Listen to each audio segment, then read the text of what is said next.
السلام علیکم ورحمۃ اللہ وبرکاتہ.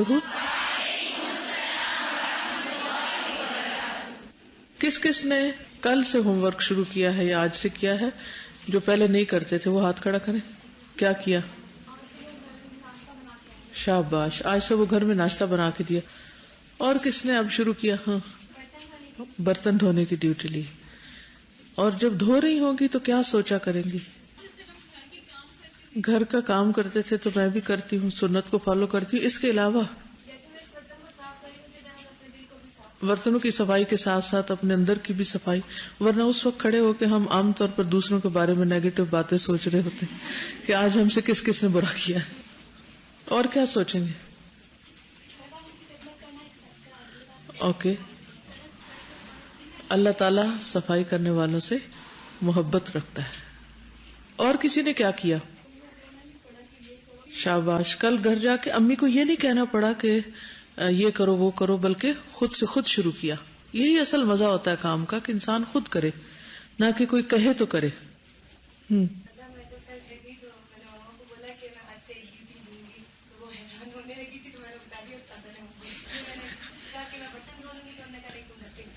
چلیں، بہت اچھا. ڈسٹنگ بڑا اہم کام ہے، آپ کو پتہ ہے؟ ڈسٹنگ بہت اہم کام ہے جسے بہت سے لوگ کرنا ہی نہیں جانتے. وہ کیا کرتے ہیں، کپڑا لے کے تو جھاڑنا شروع کر دیتے ہیں اور خوب مٹی اڑا کے وہ سمجھتے ہیں کہ ڈسٹنگ ہوگی، اور وہ دوبارہ مٹی وہیں جا بیٹھتی ہے جہاں سے اڑی ہوتی ہے. جیسے مکھی ہوتی ہے نا، تو اس کو اڑاتے ہیں وہ واپس وہیں جا بیٹھتی ہے. تو ایک اور چیز جو میں کہنا چاہوں گی یہ کہ جو بھی کوئی کام کرنا ہے، چاہے چھوٹا یا بڑا، اس کو پہلے سیکھ لیں کہ ڈسٹنگ کیسے کرتے ہیں، کپڑا کس طرح کا ہونا چاہیے، کس سائز کا ہونا چاہیے. بعض اگر چھوٹی سی چیز آپ نے صاف کرنی اور اتنا بڑا تولیہ اٹھایا ہوا ہے تو اس سے مقصد نہیں پورا ہوگا.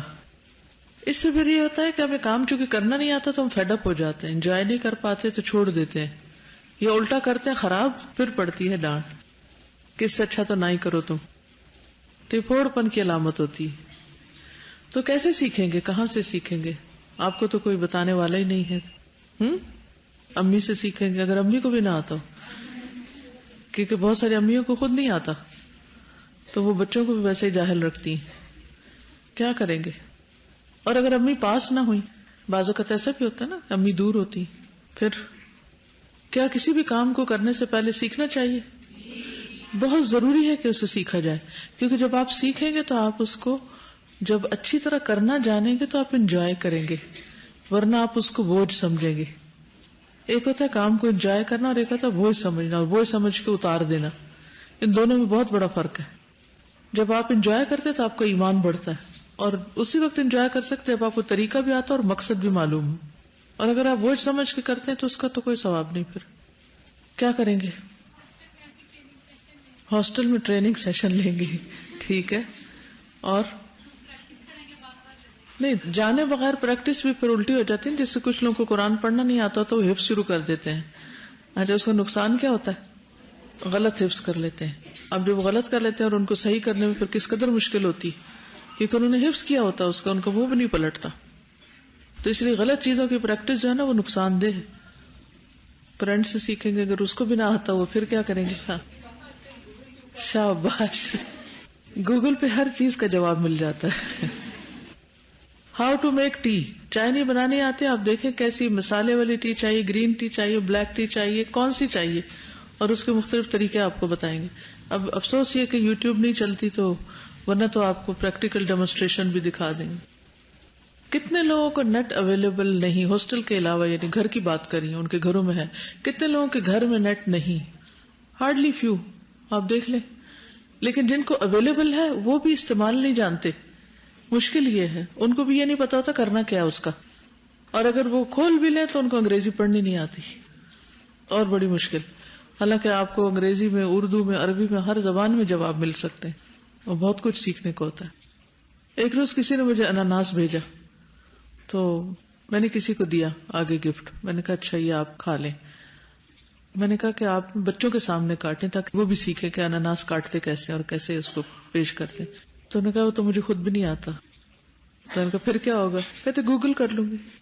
بس سمپل سا آنسر، گوگل کر لوں گی، وہ بتا دیں گے کیا کیا کرنا ہے، کیسی چھری ہو، کیسی پلیٹ ہو، کہاں رکھ کے کیسے کاٹنا ہے، کس رخ پہ کاٹنا ہے، نیچے سے اوپر یا اوپر سے نیچے.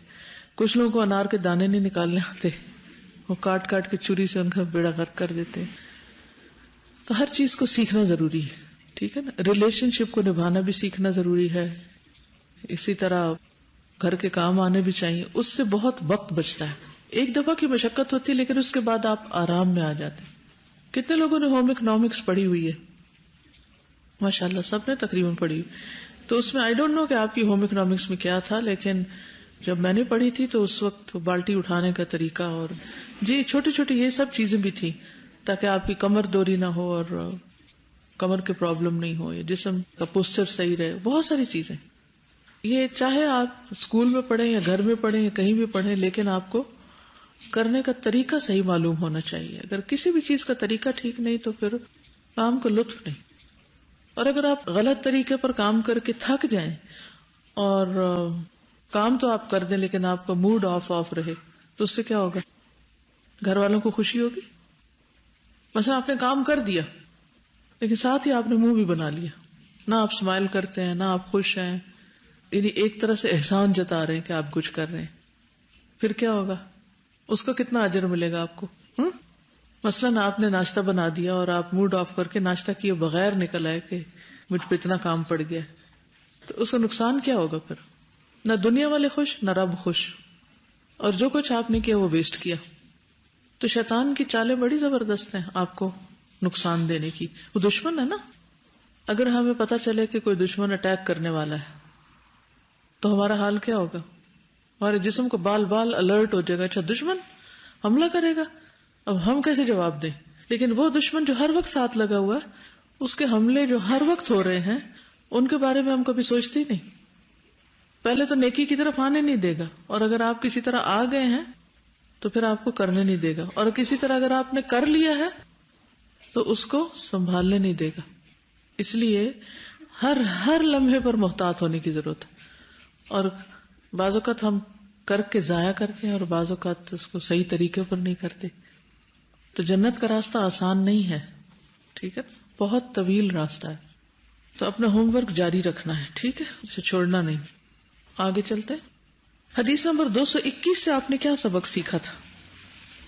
حضرت عائشہ کے سر میں درد تھی تو نبی صلی اللہ علیہ وسلم نے فرمایا کہ میرے سر میں بھی درد ہے.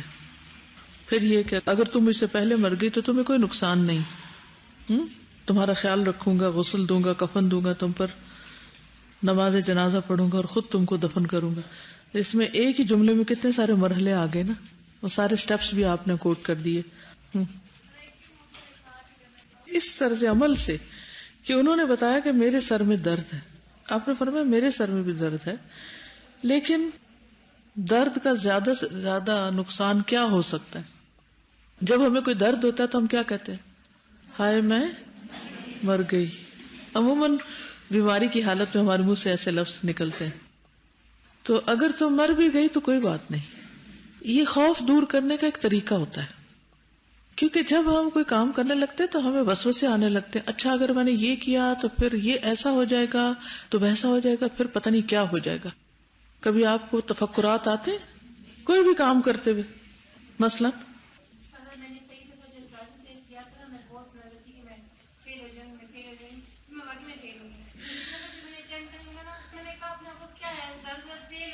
بس یہی بات ہے یا کہ انسان کو زیادہ زیادہ خوف یہ آتا ہے میں فیل ہو جاؤں گا، یہ نقصان ہو جائے گا.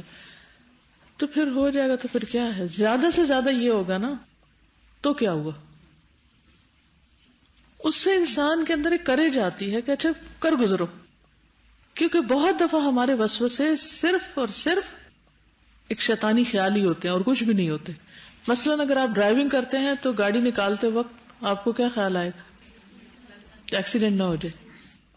آپ روز نکلتے ہیں مثلاً تو اللہ سبحانہ تعالیٰ ہے نا حفاظت کرنے والا، اور یہ بھی سوچا کریں کہ سڑک پر اتنے سارے جو لوگ نکلے ہوئے کیا سب کے ایکسیڈنٹ ہی ہو رہے ہیں؟ نہیں. اور اگر کوئی تقدیر میں ایسی چیز ہے تو فوراً اللہ کی پناہ لینی چاہیے کہ اللہ تعالیٰ تو میری حفاظت کر. اصل میں اس حدیث سے جو بہت بڑی بات پتہ چلتی ہے کہ ہر حال میں پازیٹو تھنکنگ، انتہائی مایوس کن حالات میں بھی پازیٹو تھنکنگ، اس میں سے بھی خیر کا پہلو نکالنا کہ اس میں بھی خیر ہے، اور اس خیر کو دیکھنے کی کوشش کرنا اور اس پر اللہ کا شکر ادا کرنا. ٹھیک ہے. اگلی حدیث پہ آتے ہیں. عن عائشہ رضی اللہ عنہا سقطت قلادة لي بالبيداء ونحن داخلون المدينة فأناخ النبي صلى الله عليه وسلم ونزل فثنى رأسه في حجري راقدا أقبل أبو بكر فلكزني لكزة شديدة وقال حبست الناس في قلادة فبي الموت لمكان رسول الله صلى الله عليه وسلم وقد اوجعنی. رواہ البخاری کتاب التفسیر. سیدہ عائشہ رضی اللہ عنہا سے روایت ہے، فرماتی ہیں میرا ہار بیدا کے مقام پر گر گیا اور ہم اس وقت مدینہ واپس آ رہے تھے. نبی اکرم صلی اللہ علیہ وسلم نے ہار ڈھونڈنے کے لیے اونٹ بٹھا دیا، نیچے اترے اور سر میری گود میں رکھ کر سو گئے. اتنے میں ابو بکر آئے. انہوں نے مجھے زور سے کچوکا لگایا اور کہنے لگے ایک ہار کے لیے تو نے سارے لوگوں کو روک دیا. ہر چند کے درد ہوا لیکن رسول اللہ صلی اللہ علیہ وسلم کے آرام کے خیال سے میں مردے کی طرح ساکت رہی، ہلی بھی نہیں. کتنے سبق ہیں نا اس میں. پہلی بات، سقطت قلادۃ لی بالبیداء، بیدا کے مقام پر میرا ہار گر گیا. تو اس سے پتہ چلتا ہے کہ سفر میں زیور پہننا جائز ہے، خواہ گرنے کا اندیشہ ہو. اور یہ کہ حضرت عائشہ رضی اللہ تعالی عنہا زینت اختیار کرتی تھی. ہم میں سے بہت سے لوگ جب دین کی طرف آتے ہیں تو کیا کرتے ہیں؟ زیب و زینت بالکل چھوڑ دیتے ہیں. ایک معقول حد کے اندر اپنے وسائل کے مطابق زیب و زینت اختیار کرنا پسندیدہ ہے. اور یہاں آپ دیکھیے کہ نبی صلی اللہ علیہ وسلم قطعاً ناراض نہیں ہوئے کہ تم ہار پہن کے چلی کیوں. نہ پہنتی تو نہ گرتا اور نہ یہ مشکل ہوتی. حالانکہ وہ کوئی پرسنل ٹرپ نہیں تھا کہ اپنی گاڑی میں جا رہے تھے یا خود دونوں جا رہے تھے، وہ پورا لشکر ساتھ تھا اور ان کے رکنے کی وجہ سے سب کو رکنا پڑا، سینکڑوں لوگوں کو ساتھ رکنا پڑا. اس کے باوجود آپ نے ڈانٹا نہیں. کتنی بڑی بات ہے. یہ ہے خلق عظیم. وَنَحْنُ دَاخِلُونَ الْمَدِينَةَ، ہم مدینہ میں داخل ہونے والے تھے، یعنی قریب ہی تھا مدینہ. اگر انسان اپنے شہر یا اپنے گھر میں داخل ہونے کے قریب ہو اور تھوڑی دور پہلے کوئی رکاوٹ آ جائے تو اس وقت کیا ہوتا ہے؟ وہ زیادہ تکلیف دہ ہوتی ہے نا. یعنی ایک ہے نا کہ راستے میں کچھ ہو گیا تو انسان کو تو اچھا پہنچ جائیں گے، دیکھتے ہیں کیا ہوتا ہے. تو قریب آتے ہوئے شوق بھی بڑھ جاتا ہے. نبی صلی اللہ علیہ وسلم اپنی سواری تیز کر لیا کرتے تھے. تو اتنے میں ہار گر گیا، سارے لشکر کو روک لیا گیا کہ ہار کی تلاش ہوگی. اس سے یہ بھی پتہ چلتا ہے کہ اگر کوئی چیز گم جائے تو کیا کرنا چاہیے؟ اسے ڈھونڈنا چاہیے، اس کے لیے محنت کرنی چاہیے. نہیں کہ ہاں بس اب گم گیا تو اللہ کے حوالے. قیمتی چیزوں کی حفاظت کرنی چاہیے، مال کو ضائع نہیں کرنا چاہیے. ٹھیک ہے نا، کیونکہ اللہ سبحانہ وتعالیٰ نے اسے زندگی قائم رکھنے کا ایک ذریعہ بنایا. پھر اس کے بعد فَأَنَاخَ النَّبِيُّ صلی اللہ علیہ وسلم، تو نبی صلی اللہ علیہ وسلم نے اونٹ کو بٹھا دیا. اونٹ بٹھا دیا کس کام کے لیے؟ ہار تلاش کرنے کے لیے. آپ نے یہ بھی نہیں محسوس کیا کہ لوگ کہیں گے اچھا ان کی بیوی نے ہمیں پریشان کیا ہے یا ان کے گھر کی بات باہر نکلے کہ چلو چھوڑو اب اس کو گول کر جاؤ. نہیں، آپ نے اس کو بہت نیچرل وے میں لیا. تو کچھ چیزیں زندگی کا حصہ ہوتی، ان پر امبیرسڈ نہیں ہونا چاہیے، ان پر شرمندہ نہیں ہونا چاہیے. It's part of our life. سب کچھ ہوتا ہے، چیزیں گمتی بھی ہیں، ٹوٹتی بھی ہیں، پھٹتی بھی ہیں. لیکن بعض مرد گھر میں کتنے پینک ہو جاتے ہیں اور کتنی ڈانٹ ڈپٹ شروع کر دیتے ہیں، کتنا ہنگامہ کھڑا کر دیتے ہیں اگر بیوی کے ہاتھ سے یا بچے کے ہاتھ سے کچھ ٹوٹ جائے، کچھ پھٹ جائے، کچھ کٹ جائے، کچھ نقصان ہو جائے. یہاں آپ دیکھیے سکون کا عالم. ٹھیک ہے، ہار ڈھونڈے اور خود حضرت عائشہ کی گود میں سر رکھا، سو گئے. سبحان اللہ. نقصان کے باوجود کوئی ٹینشن نہیں. اور ہمیں تو گمنے کے خطرے سے ہی نیند نہ آئے. ہمیں گما تو ہے ہی کچھ نہیں، صرف ایک خیال ہے کہ کہیں گم جائے گا، تو اسی فکر میں ہمیں نیند نہ آئے رات بھر کے. یہ حیرت انگیز چیز نہیں کہ اتنی جلدی انسان سو جائے نقصان کے باوجود. آپ کی اگر کوئی چیز کھو جائے تو آپ اتنے سکون سے سو سکتی ہیں. اس سے کیا ظاہر ہوتا ہے؟ اللہ پہ توکل اور تقدیر پر راضی، اسے ایکسپٹ کر لینا. ہاں، اور وہ ڈھونڈ رہے ہیں، اب ان کو بار بار پش کرنا، جلدی ڈھونڈو، یہ کرو وہ کرو، نہیں ٹھیک، ہر کوئی اپنا کام کر رہا ہے، اور اگر آپ کے پاس فراغت ہے آپ ریلیکس کر لیں. فَثَنَا رَأْسَهُ فِي حَجْرِي، تو آپ نے اپنا سر میری گود میں رکھ دیا، راقدن سوتے ہوئے، یعنی سو گئے آپ رکھ کے، تھکے ہوئے تھے، سفر سے آئے تھے. تو اگر انسان تھکا ہوا ہو اور اس کو ریسٹ کی ضرورت ہو تو کیا کرنا چاہیے؟ سو جانا چاہیے. اور ہو سکتا ہے آپ کیلولا کر رہے ہوں، تھوڑی سی نیپ لے رہے ہوں، تو اس میں بھی اگر کوئی گھر میں تھک گیا ہے، بیمار ہے، کوئی لیٹ گیا ہے، تو ہمیں کیا کرنا چاہیے؟ اس کے ساتھ تعاون کرنا چاہیے. خصوصاً اگر شوہر یا شوہر کے لیے اگر بیوی آرام کر رہی ہے یا سو رہی ہے تو کیا ہونا چاہیے؟ فیسیلیٹیٹ کرنا چاہیے. یہ نہیں کہ انسان غصے میں دروازے پٹکنے شروع کرتے اور ایسی حرکتیں کرے کہ جس سے دوسرا جاگ جائے اور آرام نہ کر سکے. اور آج کل تو ایک بہت بڑی آفت جو ہے وہ موبائل فونز ہے. گھر میں بھی چین نہیں لیتے، کسی وقت آپ کا اپنا کوئی وقت نہیں ہوتا. تو اس میں کیا ہوتا ہے کہ اگر بیوی سو رہی ہے تو میاں کا فون بج گیا، میاں سو رہے ہیں تو بیوی کا بج گیا، اور پھر وہی باتیں شروع ہو جاتی ہیں بعض اوقات. تو یہ بھی درست نہیں. ان چھوٹی چھوٹی چیزوں سے گھروں میں جھگڑے اور فساد پیدا ہوتے ہیں، اور ایک دوسرے سے نفرت پیدا ہوتی ہے کہ دوسرا میرا خیال نہیں رکھتا، اس کو میری پرواہ نہیں. تو آپ نے اپنے طرز عمل سے یہ ظاہر کرنا ہے کہ مجھے دوسرے کی پرواہ ہے. نبی صلی اللہ علیہ وسلم میں ایک مرتبہ رات کے وقت اٹھے، حضرت عائشہ ان کے بارے میں فرماتی کہ آہستہ سے بستر سے اٹھے، آہستہ سے دروازہ کھولا اور آہستہ سے باہر چلے گئے. بیوی کی نیند کو خراب نہیں کیا. جب پتا ہو کہ دوسرا شخص سو رہا ہے تو انسان کو نہ تو لائٹ جلا دینی چاہیے اگر اسے لائٹ سے تکلیف ہو، اور نہ موبائل کھلا چھوڑنا چاہیے، اور نہ میسجنگ کے ٹون کھلی چھوڑنی چاہیے کہ بار بار میسج آ رہے ہیں. اور اب سوشل میڈیا کی وجہ سے تو لوگ ہر وقت پوری دنیا سے کنیکٹڈ رہتے ہیں سوائے اپنے گھر کے. تو اس لیے ان چیزوں سے ہی بگاڑ آتے ہیں، ان چیزوں سے ہی جھگڑے ہوتے ہیں. تو ان کو دھیان میں رکھنا چاہیے کہ ہماری ذات سے دوسرے کو تکلیف نہ ہو. اب آپ دیکھیے کہ حضرت عائشہ نے یہ نہیں کہا کہ آپ کو تو پرواہ ہی نہیں، میرا ہار کھو گیا اور آپ آرام سے سو رہے ہیں. عموماً عورتیں یہی شکایت کرتی ہیں، بلکہ وہ خود فیسیلیٹیٹ کریں کہ ٹھیک ہے آپ سو جائیے.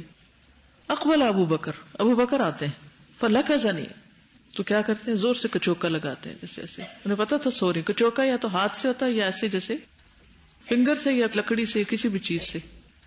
لکزتن شدیدتن، سخت قسم کا کچوکا. ایک مرد کا ہاتھ کتنا سخت ہو سکتا ہے نا. وقالا، اور کہتے ہیں، حبست الناس فی قلادۃ، تم نے لوگوں کو روک رکھا ہے ایک ہار کی وجہ سے. یعنی باپ ہے نا، وہ اپنی بیٹی کی تربیت کر رہا ہے، لیکن شوہر کا طرز عمل آپ دیکھیے. تو نبی صلی اللہ علیہ وسلم کیسے حلیم اور مشفق انسان تھے، اور اپنی بیوی کے ساتھ کیسا سلوک تھا. آج ہم سب سنتوں کی پیروی کرتے ہیں لیکن ان سنتوں کی پیروی بھول چکے ہیں. لیکن کہتی ہیں فبی الموت، مجھے تو ایسا تھا جیسے موت آئی ہوئی ہے. یعنی میں بالکل مردے کی طرح ساکت بیٹھی رہی، ہلی نہیں. کیوں؟ تاکہ نیند ڈسٹرب نہ ہو. ایک موقع پر خود ابو بکر رضی اللہ تعالیٰ عنہ نے بھی یہی کیا تھا نا. کون سا موقع تھا وہ؟ غار ثور میں. اب حضرت عائشہ بھی یہی کر رہی ہیں باپ کے نقش قدم پر کہ ہلتی نہیں ہے. کہتی کیوں؟ لمکان رسول اللہ صلی اللہ علیہ وسلم، رسول اللہ صلی اللہ علیہ وسلم کے آرام کے خیال سے.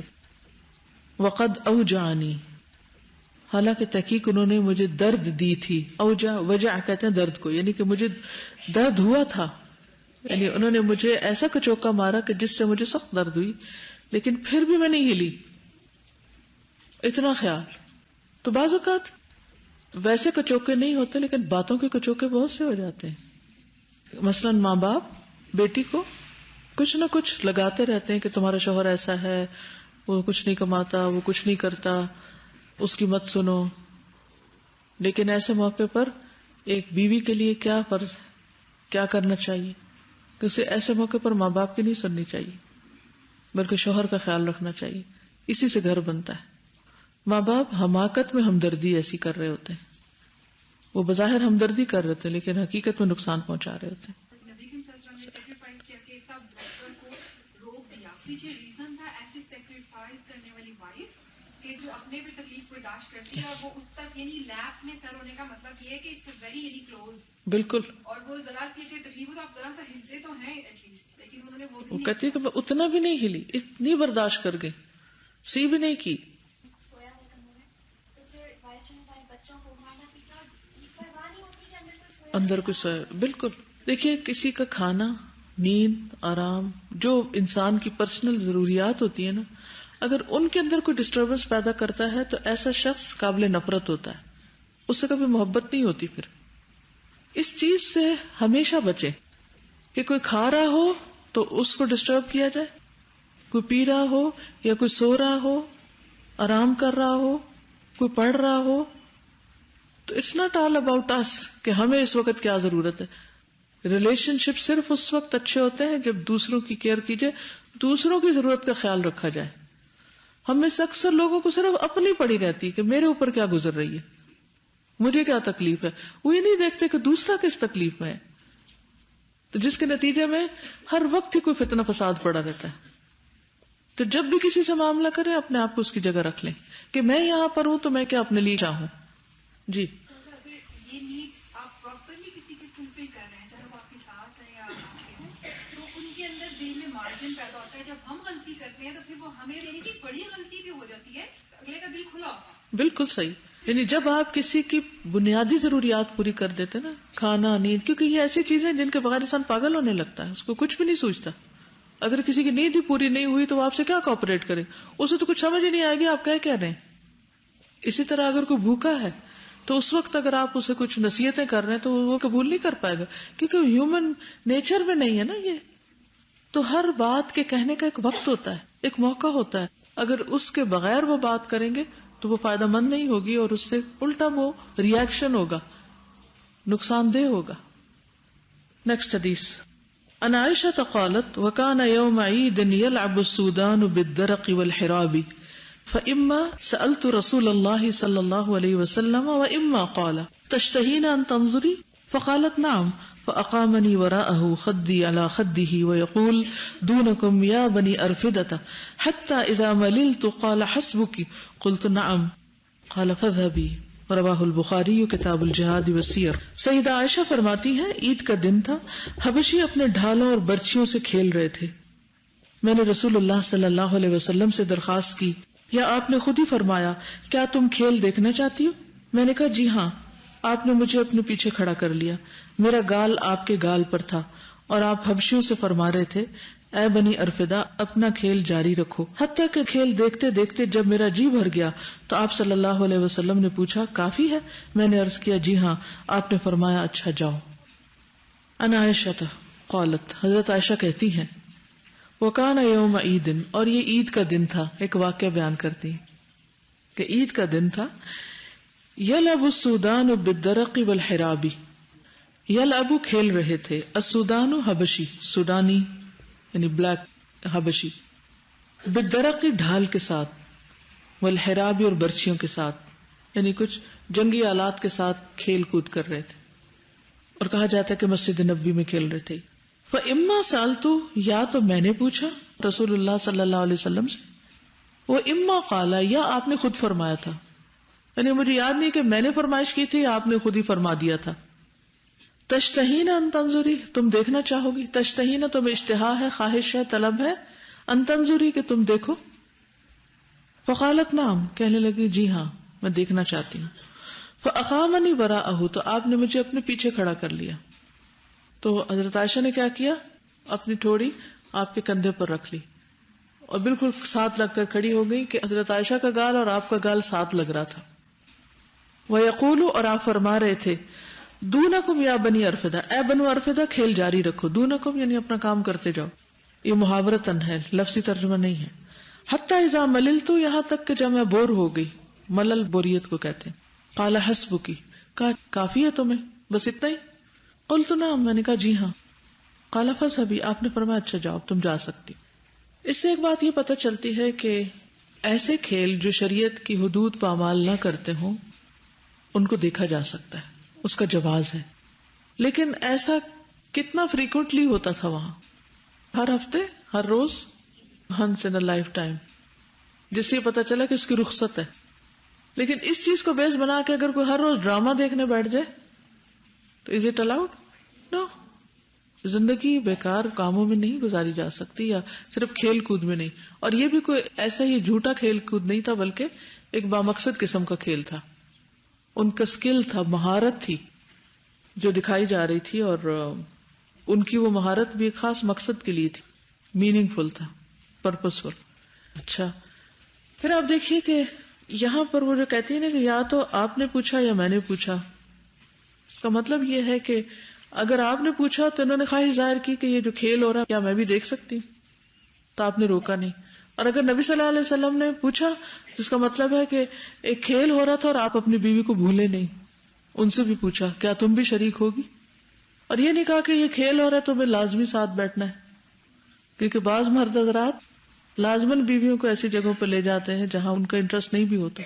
ہر ایک کو ہاکی کا کھیل دیکھنے، میچ دیکھنے یا کرکٹ میچ دیکھنے کا کوئی شوق نہیں ہوتا، لیکن بعض مرد کیا چاہتے ہیں کہ بیوی ضرور ہی سارا وقت ان کے ساتھ بیٹھ کے دیکھے، نہ صرف یہ کہ دیکھے بلکہ تبصرہ بھی کرے اس پر. اس کو کمپیٹیبلٹی کہتے ہیں پھر. اور اس ٹیم کو بھی سپورٹ کرے جس کو وہ سپورٹ کر رہے ہیں، اور اگر وہ دوسری ٹیم کی طرف ہوئی تو وہ ڈینجر میں ہے پھر، اور اگر وہ دوسری جیت گئی تو پھر تو اور بھی فساد ہو سکتا ہے. تو یہاں پر آپ کا کیا انداز ہے دکھانے کا بھی، پوچھنے کا، یہ دوسرے کی بھی کوئی چوائس ہوتی ہے.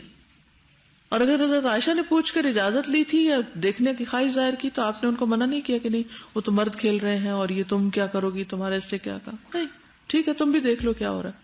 کیونکہ بعض اوقات جب ان یوزول قسم کی چیزیں ہوتی ہیں تو ہر ایک کے اندر ایک کیوریوسٹی ہوتی ہے کہ اچھا میں بھی ذرا دیکھوں کیا ہے. پھر آپ نے نہ صرف یہ کہ دکھایا بلکہ پاس کھڑا کر کے دکھایا، اور پھر جب تھک گئی تو کہا اچھا کوئی بات نہیں جا سکتی ہو، کیونکہ ان کو پتا تھا کہ یہ ان کے اتنے انٹرسٹ کی بات نہیں ہو سکتی، کیونکہ عورتوں کی جو انٹرسٹ ہے وہ ڈفرنٹ ہوتے ہیں مردوں کے انٹرسٹ. لیکن اب بہت سے چیزوں میں مردوں کو دھکیل دیا گیا جو ان کے انٹرسٹ کی نہیں ہے، اور اسی طرح بہت سی چیزوں میں عورتوں کو دھکیل دیا گیا ہے جو ان کے انٹرسٹ کی چیزیں نہیں. تو اس میں ایک دوسرے کو مجبور نہیں کرنا چاہیے. ضروری نہیں تھا کہ ہسبینڈ وائف ہر چیز دو سہیلیوں کی طرح اکٹھے کریں. وہ مرد ہے، اللہ نے اس کو مرد بنایا، اس کو مرد کی طرح ڈیل کریں، اسے عورت نہیں بنا لے اپنے ساتھ. تو ہسبینڈ وائف کا تعلق جو ہے وہ فرینڈ سے مختلف ہوتا ہے. وہ فرینڈ ہوتے ہیں، ہو سکتے ہیں، لیکن فرینڈز میں بھی فرق ہوتا ہے. ہر ایک کے ساتھ تعلق کی نوعیت فرق ہوتی ہے، اور اگر ان کا مقام پہچان لیا جائے اور اس کے بعد معاملہ کیا جائے تو زیادہ آسانی ہوتی. کچھ اور آپ نے سیکھا ہو اس سے؟ اس حدیث سے اور بات کیا پتہ چلتی؟